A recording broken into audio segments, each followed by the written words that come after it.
Before we get into this interview, please donate to keep this on the air, because now more than ever, when our federal government, when our provincial governments are on the cusp of different issues, we need to have honest, open dialogue and discussion, which is what you're going to hear right now, and that takes away to keep us on the air. So please donate. André Proulx is the producer of this show. You may have heard him in the background sometimes when he disagrees with things I say. He is from Saskatchewan. I call him a prairie communist. He is an NDPer of the old kind.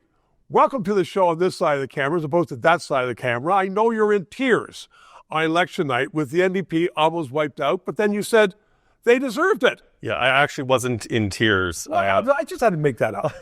I mean, I live in Hamilton Centre, which was a riding that flipped red for the first time since I think anyone who lives there can remember. And when push comes to shove, it's simply because the NDP stopped listening to its supporters.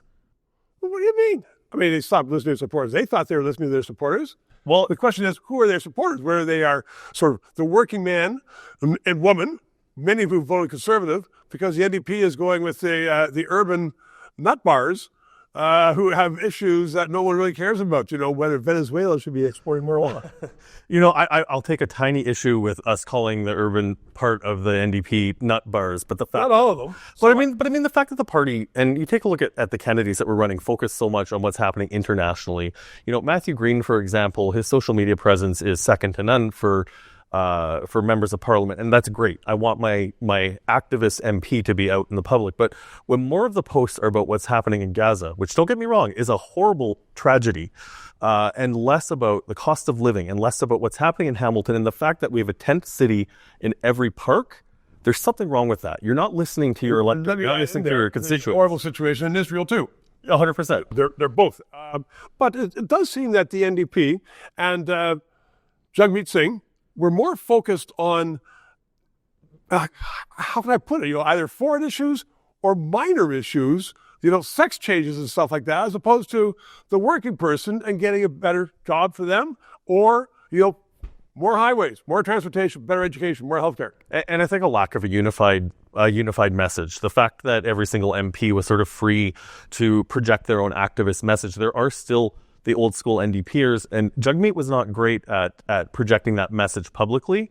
And I think, when push comes to shove, the supply and confidence agreement that he supposedly ripped up, that apparently had never been written down, I think the NDP hitched their wagon a little too close to the Liberals.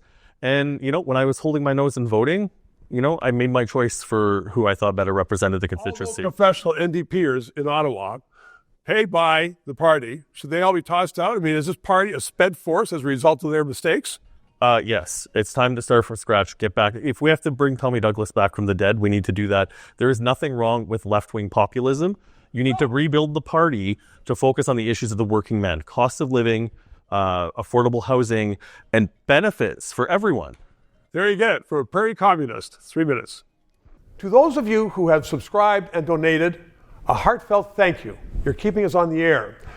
If you're watching and you haven't, please try to do so, because 4 years ago, we started this show because there needed to be independent analysis. Now more than ever, with the Online Harms Act, once that gets into law, it's been passed once by the House, there are going to be hundreds of bureaucrats censoring the news in Canada, censoring this show. We need to keep it on the air. Thanks for your support.